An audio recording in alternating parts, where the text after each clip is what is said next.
नमस्कार, मैं संदीप पांडे आपके सामने एक नया वीडियो लेकर कैश फ्लो स्टेटमेंट CFS पढ़ेंगे हम। कैश फ्लो स्टेटमेंट बहुत ही इंपॉर्टेंट टॉपिक जो 6 to 8 मार्क्स कैरी करेगा। 6 मार्क्स का एक ही क्वेश्चन आएगा और 1 या 2 मार्क के ऑब्जेक्टिव भी आ सकते हैं। तो हम देखेंगे कैश फ्लो हम कैसे कर सकते हैं। बहुत आसान तरीका मैं आपको बताऊंगा, आप 10 मिनट में सारा चैप्टर कर डालोगे। तो आप देखते हैं क्या है कैश फ्लो। कैश फ्लो क्या शो करता है? It show the inflow and outflow of cash. Cash आया कहां और गया कहां। तो अगर आप देखिए तो दो मेथड होते हैं, direct and indirect. Direct method में क्या होता है, आप ये मान के चलते हो कि आपको मालूम ही होता है कि जो बेचा 5 रुपए का सामान बेचा, 5 रुपए आया, राम से 5 रुपए मिला, वो आया, श्याम को 2 रुपए दिया, ये गया। तो वहां तो कोई डाउट नहीं होता, वहां तो कैश कितना आया कितना गया मालूम होता है। लेकिन एक होता है इनडायरेक्ट मेथड जो कि हमें पढ़ना ही है, हमें हमारा क्वेश्चन इनडायरेक्ट मेथड से ही आता है। तो इनडायरेक्ट मेथड में हम क्या मानते हैं कि हमारा प्रॉफिट ही कैश है। हम प्रॉफिट को बेस लेकर चलते हैं कि हमारा profit is equal to cash. तो उस प्रॉफिट को हमें चेंज करना होता है, किसके बराबर लाना होता है? उस कैश के बराबर लाना होता है। प्रॉफिट को हमें कैश के बराबर लाना पड़ता है। इसके बाद हमारा क्वेश्चन स्टार्ट होता है। तो हमारे पास जो प्रॉफिट है वो जरूरी नहीं कैश फॉर्म में ही हो। जो हमने प्रॉफिट कमाया जरूरी हो कैश फॉर्म में हो सकता है कैश ज्यादा हो प्रॉफिट कम हो, या प्रॉफिट कम हो कैश ज्यादा हो। जैसे हमने डेप तो लगाया, लेकिन क्या डेप से हमारा कैश कम हुआ? नहीं, डेप नॉन कैश आइटम है। प्रॉफिट कम हो गया लेकिन कैश कम नहीं हुआ, तो ये दोनों आपस में मैच नहीं करेंगे। हमने प्रोविजन क्रिएट किया, प्रोविजन भी नॉन कैश आइटम है। प्रोविजन तो क्रिएट किए प्रॉफिट से, क्या कैश गया? नहीं, प्रॉफिट कम हो गया है लेकिन कैश कम नहीं हुआ। तो इन चीजों को पहले हमें कवर अप करना पड़ेगा, दिमाग में रखना पड़ेगा, तो ही हम क्वेश्चन सॉल्व कर सकते हैं। तो मैं आपको आज ज्यादा टाइम न लेते हुए मैं आपको बताऊंगा कि हम कैश फ्लो में जल्द से जल्द कैसे कैश फ्लो को सीख सकते हैं। तो पहला पॉइंट होता है हमारे पास कैश फ्लो का फॉर्मेट क्या है। अगर हम कैश फ्लो का फॉर्मेट देखें तो कैश फ्लो का फॉर्मेट हमारे पास कुछ इस तरह से है। हम कैश फ्लो को 3 एक्टिविटी में डिवाइड करते हैं: cash from operating, cash from investing and cash from financing. 3 activity है, इन्वेस्टिंग, ऑपरेटिंग और financing. Cash from operating activity, cash from investing activity and cash from financing activity. अगर इन तीनों को हमें आ जाए तो हमें कैश फ्लो आ जाएगा। इन तीनों में भी सबसे इंपॉर्टेंट जो एक्टिविटी है कैश फ्रॉम ऑपरेटिंग। अगर कैश फ्रॉम ऑपरेटिंग आपको आ गया तो आपको पूरा चैप्टर आ जाएगा। तो मैं आज जो आपको टॉपिक सिखाऊंगा वो यही सिखाऊंगा कि हम ऑपरेटिंग एक्टिविटी को कैसे सॉल्व कर सकते हैं। तो पहला पॉइंट इसमें है फॉर्मेट। ये हमारा कैश फ्लो का पूरा फॉर्मेट मैंने दे रखा है। कैश फ्लो पूरे फॉर्मेट में आप देखेंगे ऊपर आप क्या लिखेंगे, cash flow statement particular details amount. तो जो हमारी पहली एक्टिविटी है वो क्या है, कैश फ्रॉम ऑपरेटिंग एक्टिविटी। यही सॉल्व करेंगे हम कि हम कैश फ्रॉम ऑपरेटिंग एक्टिविटी कैसे फाइंड आउट कर सकते हैं। तो पहला पॉइंट जो आता है net profit before tax and extraordinary item. यही चीज पहले कैलकुलेट करनी होती है, net profit before tax and extraordinary item. तो इसको हम कैलकुलेट कैसे करते हैं ये देखते हैं हम। यहां पर हमने लिख लिया PRT, पहला पॉइंट आया था PRT, P फॉर प्रॉफिट। ये क्या है हमारा profit as per statement of profit and loss. दूसरा है रिजर्व, ये क्या है transfer to reserve. Transfer to reserve मतलब जनरल रिजर्व ही आप जनरली देखिए, to transfer to general reserve. ये है टैक्स, T फॉर टैक्स। क्या है ये है प्रोविजन फॉर टैक्स। ये भी देखो नॉन कैश आइटम होते हैं तीनों। ट्रांसफर करते हो आप रिजर्व में, प्रॉफिट तो कम होता लेकिन कैश कम नहीं होता। आप प्रोविजन बना रहे हो तो प्रॉफिट कम हो गया लेकिन कैश कम नहीं हुआ, तो क्या करोगे इन सबको हम ऐड करेंगे। तो क्या ऐड करेंगे ये भी देखते हैं। यहां पर आता है प्रॉफिट और रिजर्व आते हैं रिजर्व एंड सरप्लस में। ये दोनों आपको कहां मिलेंगी? पहला क्या चेक करना है, प्रॉफिट एंड रिजर्व। ये दोनों चीजें मिलती कहां है? ये मिलती है रिजर्व एंड सरप्लस आपको कहां चेक करना है, रिजर्व एंड सरप्लस में, बैलेंस शीट में। ये कैसे निकालते हैं, ये होता है current year minus previous year. ये फॉर्मेट हो गया। क्या करेंगे, मान लो करंट ईयर आपका 60,000 है, प्रीवियस ईयर 50,000 था, तो प्रॉफिट कितना लिखेंगे हम, 10,000। सेम चीज यहां भी होता है रिजर्व में, लेकिन प्रोविजन फॉर टैक्स में क्या लिखते हैं, इसमें लेते हैं हम करंट ईयर या लेते हैं टैक्स मेड, मतलब एडजस्टमेंट दे रखा तो टैक्स मेड करेंगे, नहीं तो हम क्या लेंगे, करंट ईयर लेते हैं। अब आप देखना चाहोगे टैक्स मेड क्या होता है, तो मैं आपको इसी समय समझाता हूं टैक्स मेड क्या होता है। जब एडजस्टमेंट में होगा, जैसे आपको क्वेश्चन दिया है बैलेंस शीट में, आपको प्रोविजन फॉर टैक्स गिवन है, प्रोविजन फॉर टैक्स ये है प्रीवियस ईयर, ये क्या है करंट ईयर, यहां दे रखा है 60,000, यहां दे रखा है 80,000, कोई एडजस्टमेंट नीचे नहीं गिवन है, तो हम कौन सा प्लस करेंगे, यहां पर करंट ईयर प्लस करेंगे। कितना है करंट ईयर, 80,000, हम यहां कितना लिखने वाले हैं, 80,000। विदाउट एडजस्टमेंट हम क्या लेते हैं, करंट ईयर ही लेते हैं। लेकिन मान लो एडजस्टमेंट दे रखा है, क्या दे रखा है, tax paid ₹40,000 during the year. कितना पे किया आपने, 40,000। आपको यहां एडजस्टमेंट दे रखा है टैक्स पेड 40 है, आपको यहां पर मेड फाइंड आउट करना होगा। क्या बनाएंगे हम बनाएंगे working note, provision for tax account. तो प्रोविजन क्या है, लायबिलिटी है ना, लायबिलिटी का बैलेंस क्या होता है, क्रेडिट होता है। यहां पे क्या लिखेंगे हम, बीडी, और यहां क्या लिखेंगे हम, सीडी। तो बीडी कितना है, 60,000, और सीडी कितना है, 80,000।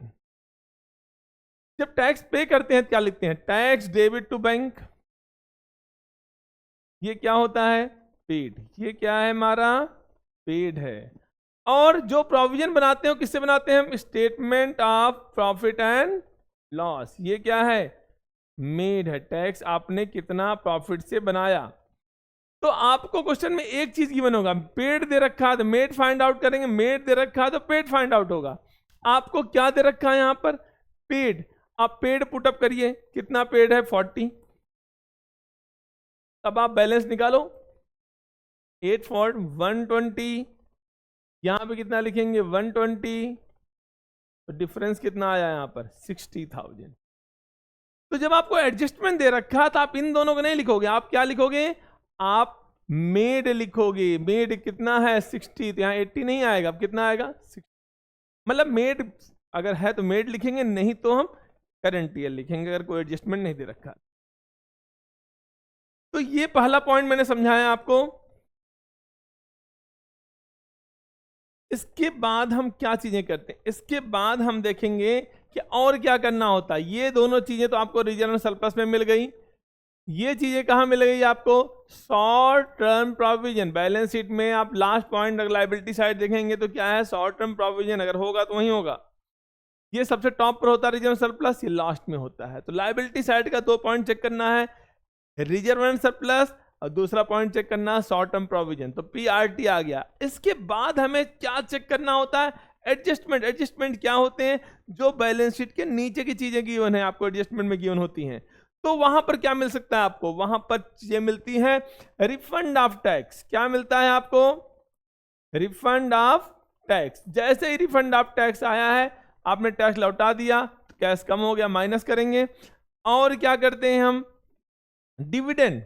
डिविडेंड आप जब भी ये डिविडेंड प्लस करेंगे तो यहां पर 2 डिविडेंड होते हैं, प्रपोज डिविडेंड। ये प्रपोज डिविडेंड कौन सा होगा, ये प्रपोज डिविडेंड हमारा होगा प्रीवियस ईयर का। और क्या प्लस करेंगे हम, अंतरिम डिविडेंड या फाइनल डिविडेंड। अंतरिम एंड फाइनल डिविडेंड ये भी प्लस करते हैं। एंड प्लस माइनस करते हैं एक्स्ट्राऑर्डिनरी आइटम्स। हालांकि बड़े क्वेश्चनों में इन चीजों को, ये चीजें जनरली आती नहीं है, बट आपको पढ़कर जाना चाहिए। एक्स्ट्राऑर्डिनरी आइटम्स क्या होते हैं, जो चीजें हमारे बियॉन्ड कंट्रोल हैं, जैसे कि loss by fire, loss by theft, loss by earthquake, ये चीजें क्या एक्स्ट्राऑर्डिनरी है। अगर लॉस हो रहा है, प्रॉफिट कम हो रखा है, क्या करेंगे, उसको बढ़ा देंगे। लेकिन प्रॉफिट हो रखा है तो हम अपने प्रॉफिट को रिड्यूस करेंगे। जैसे इंश्योरेंस क्लेम मिला, कंपनसेशन मिला, ये रोज थोड़ी मिलना है, एक्स्ट्राऑर्डिनरी चीजें हैं, हमारा प्रॉफिट बढ़ रखा है, क्या करेंगे, माइनस कर देंगे हम। तो इनकम्स को माइनस करेंगे और एक्स्ट्राऑर्डिनरी एक्सपेंसेस को या लॉसेस को ऐड करेंगे। आपने गुडविल चैप्टर में ये चीजें पढ़ी होंगी। अब जो आएगा ये क्या कहलाएगा, ये कहलाएगा net profit before tax and extraordinary items. तो आपने क्या किया, PRT लिया, profit reserve and tax. Profit और रिजर्व में क्या लिया, current year minus previous year. लेकिन कौन सा रिजर्व नहीं लेंगे हम, सिक्योरिटी प्रीमियम रिजर्व नहीं लेंगे, कैपिटल रिजर्व नहीं लेंगे, केवल हम रिवेन्यू रिजर्व लेते हैं। Like general reserve, generally general reserve ही आता है और कोई रिजर्व आपको दिया नहीं होगा, ट्रांसफर टू जनरल रिजर्व, पर सिक्योरिटी प्रीमियम रिजर्व नहीं लेना। तो इसके बाद जब हम पहुंचेंगे एडजस्टमेंट में आएंगे, एडजस्टमेंट में क्या देखेंगे, रिफंड ऑफ टैक्स, अगर है तो माइनस करो, प्रपोज डिविडेंड है तो प्रीवियस ईयर का प्लस करो, इंतरिम डिविडेंड या फाइनल डिविडेंड एक ही वैल्यू होती है, वही प्लस कर दो। एंड लास्ट में क्या करते हैं, एक्स्ट्राऑर्डिनरी आइटम, अगर इनकम है तो प्रॉफिट बढ़ रखा है, उसे क्या करेंगे, माइनस, एक्स्ट्राऑर्डिनरी एक्सपेंस है, प्रॉफिट कम हो रखा है तो क्या करेंगे, प्लस। पहचान भी गए, loss by fire, loss by theft, loss by earthquake, ये सब क्या है, एक्स्ट्राऑर्डिनरी लॉसेस हैं, प्लस करेंगे। Insurance claim receive, compensation receive, ये क्या करेंगे, एक्स्ट्राऑर्डिनरी इनकम है, इनकम है माइनस कर देंगे, लॉसेस प्लस इनकम माइनस। अब हम आते हैं, ये चीज फाइंड आउट करने के बाद हम क्या करेंगे, हम इसको यहां पुट अप करेंगे, पहला पॉइंट आ गया।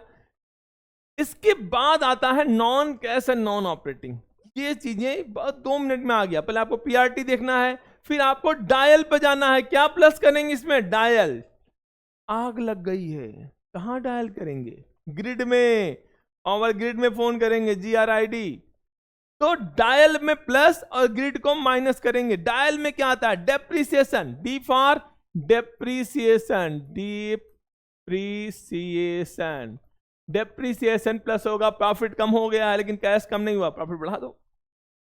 इंटरेस्ट ऑन बारोइंग्स या लोन, कौन सी बारोइंग चेक करेंगे, long term burrowing and short term burrowing both. अगर उन पर रेट ऑफ इंटरेस्ट दे रखा है तो ऐड करो। ऐसे 10% डिवेंचर दे रखा है, 10% डिवेंचर 1 लाख का है, कितना इंटरेस्ट देंगे उसका, 10%, 1000। बट अगर डिवेंचर कम ज्यादा हो रहे हैं तो क्या करते हैं, तो हम हमेशा, अगर कुछ कोई इंफॉर्मेशन नहीं दे रखी है तो ओपनिंग वैल्यू पर, अगर इंफॉर्मेशन दे रखी है तो उसके अकॉर्डिंग क्वेश्चन करेंगे। तो हम आगे क्वेश्चन बनाते समय डिस्कस करेंगे। तो पहला आ गया डेप्थ, दूसरा क्या आता है, इंटरेस्ट, तीसरा आता है एमोर्टाइजेशन। एमोर्टाइजेशन किसका करते हैं, इनटेंजिबल एसेट्स का, amortisation of goodwill, amortisation of patent, amortisation of intangible assets. तो जो हम इंटेंजिबल एसेट्स हैं उनकी वैल्यू कम हो रही है, उसे क्या बोलते हैं, एमोर्टाइजेशन। तो जब हमारे इंटेंजिबल एसेट्स कम होते हैं तो उनको हम क्या करते हैं, एमोर्टाइजेशन में लिखते हैं। Like goodwill, patents, copyright, computer software, ये चीजें कम हो रही हैं तो यहां पर आएंगी। लेकिन बढ़ रही है तो आप बोलो सर गुडविल 40 से 50,000 हो गया, वो बढ़ रही है तो यहां नहीं आएंगी, वो कहां जाएंगी, इन्वेस्टिंग एसेट है, इन्वेस्टिंग ड्यूटी में आएंगी, यहां उनको रिकॉर्ड नहीं करना। कम हो रही है तभी आना है यहां पर, क्योंकि इनको वैल्यू तो कम हो गई, हमारा प्रॉफिट कम हो गया लेकिन कैश कम नहीं हुआ, तो प्लस करना होता है। अगला आता है loss, loss on sale of fixed assets या investment.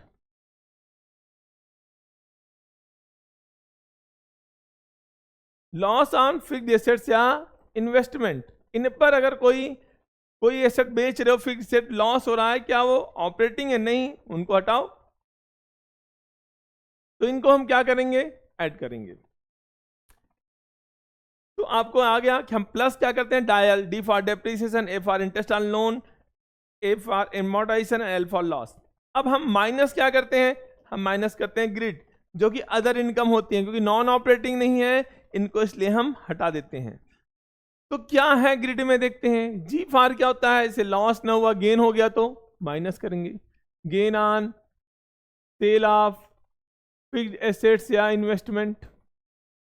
Rent received, rent receive हो रहा क्या करेंगे हम इसको माइनस करेंगे। इंटरेस्ट ऑन इन्वेस्टमेंट, अगर आपके इन्वेस्टमेंट पर आपको इंटरेस्ट रिसीव कर रहा, वहां भी इंटरेस्ट था, वहां पेड था, लोन पर लिए थे उस पर इंटरेस्ट दे रहे थे, यहां इन्वेस्ट किए हो इंटरेस्ट मिल रहा है, इंटरेस्ट ऑन इन्वेस्टमेंट माइनस करेंगे। डिविडेंड रिसीव्ड है, डिविडेंड रिसीव कर रहे हैं, यहाँ कहीं पैसा लगाए हो शेयर मार्केट में, पैसा आपको डिविडेंड मिल रहा है तो अदर इनकम है माइनस करेंगे। इसके बाद जो आता है उसे क्या बोलते हैं, operating profit before working capital changes. इन सबको प्लस माइनस करने के बाद जो आएगा उसे क्या बोलते हैं, ऑपरेटिंग प्रॉफिट। जनरली ग्रिड वाला क्वेश्चन में बहुत रेयरली ही आता है तो आपका डायल ही आता है। इसके बाद ऑपरेटिंग प्रॉफिट आया बिफोर वर्किंग कैपिटल चेंजेस। तो वर्किंग कैपिटल मतलब क्या होता है, अगर वर्किंग कैपिटल को समझें तो वर्किंग कैपिटल का मतलब होता है CA माइनस CL। तो यहाँ CA और CL को ध्यान रखना है। तो करंट एसेट और current liability, current assets, asset cash भी हमारा करंट एसेट ही है, तो कैश अगर दूसरा एसेट बढ़ेगा तो कैश क्या हो जाएगा, कम हो जाएगा। तो अगर इंक्रीज इन एसेट होगा तो कैश कम हो जाएगा। देखो यहां बोला है मैंने, अगर increase in current asset, other asset increase कर रहे हैं तो कैश को माइनस करेंगे, अगर अदर एसेट डिक्रीज कर रहे हैं तो कैश बढ़ जाएगा। तो मतलब एसेट हैज इनवर्स रिलेशन, अगर बाकी एसेट बढ़ रहे हैं तो कैश को हम माइनस करेंगे, कम हो रहे हैं तो प्लस करेंगे। बट लायबिलिटी का डायरेक्ट रिलेशन होता है, लायबिलिटी बढ़ेगी तो कैश को भी बढ़ा देंगे, लायबिलिटी कम होगी तो कैश को भी कम कर देंगे। तो यहां पर कौन कौन से एसेट लायबिलिटी कंसीडर नहीं करना, करंट एसेट्स में, करंट एसेट लायबिलिटी टॉपिक में बहुत सारे पॉइंट होते हैं। जैसे आप करंट एसेट में जाएंगे तो पहला पॉइंट क्या होता है, करंट एसेट का पहला पॉइंट क्या है, इसमें होता है पहला करंट इन्वेस्टमेंट। तो करंट इन्वेस्टमेंट को हम कंसीडर नहीं करेंगे। दूसरा होता है ट्रेड रिसीवेबल, इन्वेंट्री, ये सब कंसीडर होगा। लेकिन एक पॉइंट और आता है कैश एंड कैश इक्विवेलेंट, दो पॉइंट कंसीडर नहीं करना हमें। यहां इंक्रीज डिक्रीज में करंट एसेट में दो चीज नहीं आएगी, क्या नहीं आएगा, करंट इन्वेस्टमेंट नहीं आएगा और कैश एंड कैश इक्विवेलेंट नहीं आएगा।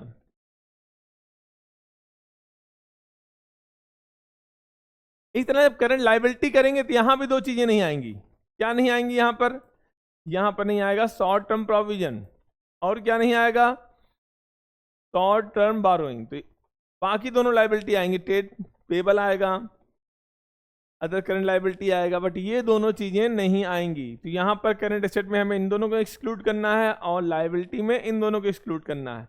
बाकी करंट एसेट करंट लायबिलिटी में क्या करना है आपको समझ में आ गया। एसेट बढ़ेंगे तो माइनस, लायबिलिटी बढ़ेगी तो प्लस। अब इसके बाद जो आंसर आएगा उसे क्या बोलते हैं, कैश जनरेटेड फ्रॉम ऑपरेशंस। इसमें क्या करते हैं, टैक्स पेड। टैक्स पेड कौन सा करेंगे, अगर क्वेश्चन साइलेंट है तो प्रीवियस ईयर, लेकिन अगर एडजस्टमेंट दे रखा है तो टैक्स पेड माइनस करते हैं। और क्या प्लस करेंगे, रिफंड ऑफ टैक्स। आप देखेंगे ऊपर रिफंड ऑफ टैक्स क्या था, टैक्स यहां पे क्या था माइनस, बट यहां पर रिफंड ऑफ टैक्स क्या होगा प्लस। इतना एक्स्ट्राऑर्डिनरी आइटम, वहां अगर माइनस हुए हैं तो यहाँ प्लस, वहां प्लस हुए हैं तो यहाँ माइनस। जैसे वहां पर इनकम को क्या करते थे माइनस, लेकिन यहाँ एक्स्ट्राऑर्डिनरी इनकम क्या होंगे प्लस, वहां एक्सपेंसेस क्या थे माइनस, सॉरी प्लस थे, यहाँ एक्सपेंसेस क्या हो जाएंगे माइनस। तो जो आंसर आएगा उसे क्या बोलते हैं हम, नेट कैश आम। अगर प्लस में आ रहा है तो, माइनस में आ रहा है तो क्या लिखते हैं, यूज्ड इन ऑपरेटिंग एक्टिविटी।